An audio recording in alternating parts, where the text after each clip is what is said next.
Hi, I'm Sierra Jones, and this is my video for the comprehensive portfolio for the High Incidence Special Education Master's Program at Fort Hays State University. I knew immediately after graduating from Kansas State that I was going to want to further my education. My degree at K-State was in elementary education with an emphasis in special education. So right out of college in 2019, I got a opportunity to teach special education right away. So therefore, I wanted to jump into my master's program as soon as I possibly could. Um, I knew that I was going to need more instructional resources, especially with kids who have those emotional behavioral needs, and then also like your more severe needs in the classroom. I wanted to be able to fulfill those needs, so I decided to go and get my master's at Fort Hays. And Fort Hays was such a good program because then you would be certified pre-K through high school. So if I ever wanted to teach high school or the littles, then I could have that opportunity to do so. And I also had a few friends that recommended the program who had started the program or who had completed the program. So I started the program at Fort Hays in spring of 2020. Also in the spring of 2020, we had COVID happen. So spring of 2020 was during my first year of teaching. In March of my first year of teaching, that is when the schools closed down because of COVID-19. So we ended our in-person school year and we did everything virtually. It was very weird, very different than what I was used to for those first 6 months, let's say. And it was a learning curve for me to both be taking these classes and then to also be teaching, especially teaching special education. You had to be able to meet the needs of your students through a screen, and that was very difficult, but I did learn a lot during that time. I learned how many resources are already out there for us that we just didn't know a whole lot about, and I learned new ways to incorporate technology into my teaching, which I didn't really do a lot of before because my students are very hands-on. Technology tends to be more of a struggle for them than it is a aid. So those are some things I learned during that time period. Then in the 2020-2021 school year, so last year, we still had COVID going on, and we needed to find a way to get kids back in the building. And so we had to juggle learning how to teach special education, but our kids only coming every other day. So then juggling having to have in-person students while also doing Zooms throughout the day. And then in October of that second school year, I ended up having a heart surgery. So I was out for 6 weeks, and this was my second school year. So then I had to learn how to make long-term sub plans and how to be okay with somebody else teaching my students and taking over. And that was very hard for me because these are my students from last year, so I had a very close relationship with them. And I had to learn to let things go, but also I learned the importance of organization during that time, making sure everything is in files, making sure that everything is up to date on students and stuff like that was a huge eye opener for me. I'm a very organized person anyway, but I realized how unorganized I was for somebody else to come in and pick up where I left off. I was. So then I was able to come back for third and fourth quarter, and I just had that huge realization of how much my community that I was in, my students that I worked with, and then I call them my tribe, but my special education colleagues and my building teachers, how much I missed them and I needed them in my life at that time. And that was great to get to go back and be with them. And then we have year 3, and during this whole time I've been taking my Fort Hays classes and getting to further my education. And yes, I have learned a lot of the things that we've been doing in the classes, but I have a greater understanding of how those certain things are used. So like, for example, the functional behavioral assessment and a behavior intervention plan. I had to write one of those my very first year of teaching, and it was so funny because I wrote one. Well, then we ended up doing it in class, and I had a whole other outlook on how it could be written or how somebody else might write it, and that better helped me for this year when I had to write another one. So that was awesome. So to kind of start off and address any preconceived ideas or assumptions before I started in this program. So I'm going to kind of date back to high school. High school, I was very naive. I didn't know a lot about students with special needs. I kind of assumed that students with special needs were those that had severe needs, that I know now are your low incidence students versus like your high incidence students. I saw somebody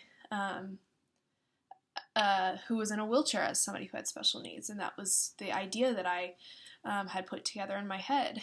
And then when I went to college, because my emphasis was in special education, that preconceived notion changed for me, and I was able to learn like, oh, hey, there's kids who have specific learning disabilities. They might struggle in math, reading, writing. But that's also a need that a student might have. I didn't think anything of that. I saw it as a physical thing versus a cognitive thing. And to have that kind of click for me was very interesting and intriguing to me. I also assumed that students when I was in high school, were in specialized programs. Everyone had a specialized program. If you were a student that had behavioral disabilities, you were in a behavior classroom. If you were a student who had autism, you were in an autism classroom. I thought everything was very specialized. But come to find out, like, you can have multiple different exceptionalities in one classroom. And that was interesting to me. Kind of looking at different caseloads that I worked with in college too gave me a greater outlook.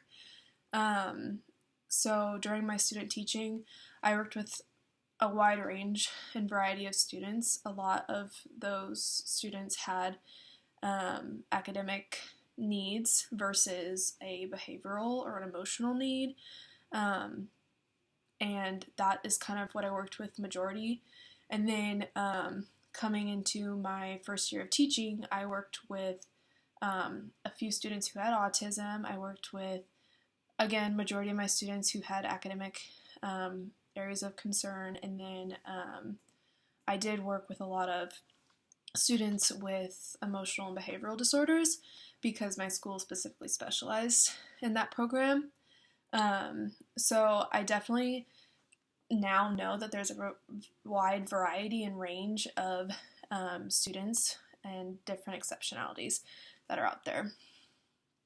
Kind of looking at my time and those assumptions beforehand, and then kind of looking at my time throughout the Fort Hays Master Program, I was able to use those CEC standards to access and reflect on my different practices throughout teaching.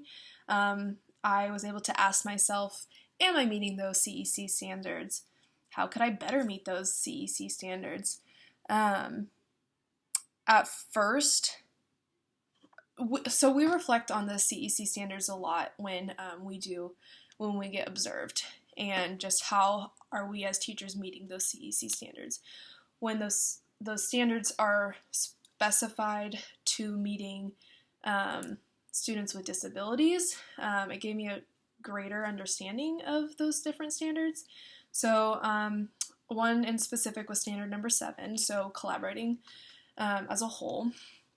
To me, this meant collaborating with my colleagues, related services providers, administration, different special education teachers at different schools within our district. And collaboration has always been a better way for me to figure out what I'm doing well, what I can be doing better, what are different resources that I can be using. It also showed me that there are so many different opinions from people out there, whether they're wrong or right, they're opinions, and I was able to kind of reflect on my own opinion and then come together and find an opinion that we can both agree on. So what I've learned as adults like to be right.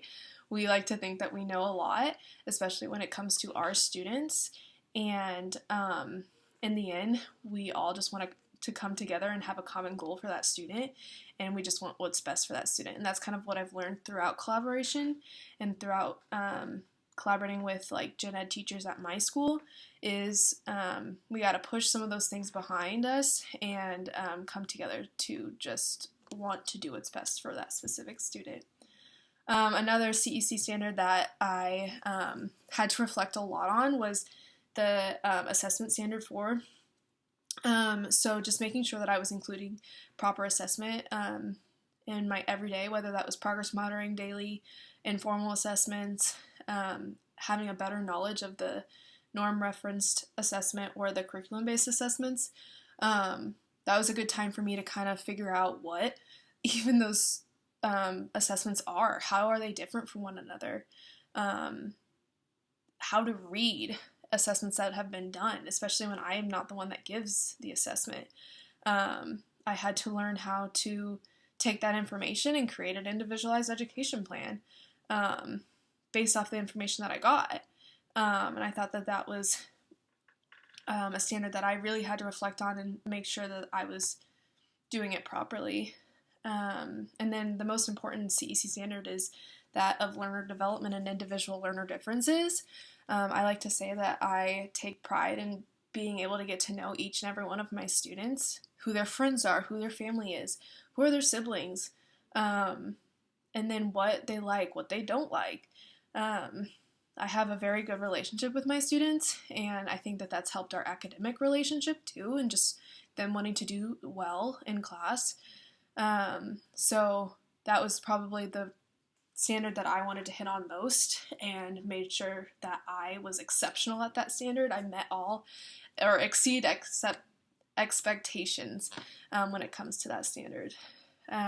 So kind of reflecting and looking at all of those different things throughout my Fort Hays experience, some goals that I made for myself that I really want to look at throughout these next couple of years. One, becoming a bigger advocate for my special education team at my school and for my students that I serve. I want to create an atmosphere, gather new materials for differentiated instruction. That's really important to me, not doing the same thing over and over again, especially when I have kids for 3 years in a row. I want to be a bigger collaborator, especially in the gen ed classroom, and getting to work with the gen ed teachers on a daily basis. I really want to focus on social and emotional tools for students. And then lastly, I want to gather a greater data collection base that is beneficial for my students, for me, and it's crucial for determining students' needs. And then that also goes with providing the right interventions. So overall, I've greatly appreciated this program. I've had a great opportunity for collaboration with my colleagues and other Fort Hays students. I've especially enjoyed getting to know the professors here at Fort Hays. I think they're amazing, and they did a great job throughout my entire program, and I look forward to seeing what more I can be doing with my degree and with my knowledge of the program. I continue to look forward to furthering my education yearly. Thank you.